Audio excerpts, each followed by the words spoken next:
जीजा का? बुलेट पह जीजा बोला ले चले घुमा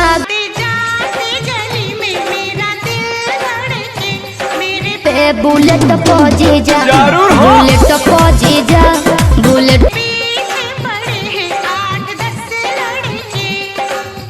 पह जीजा ले चले घुमा रे बुलेट पह जीजा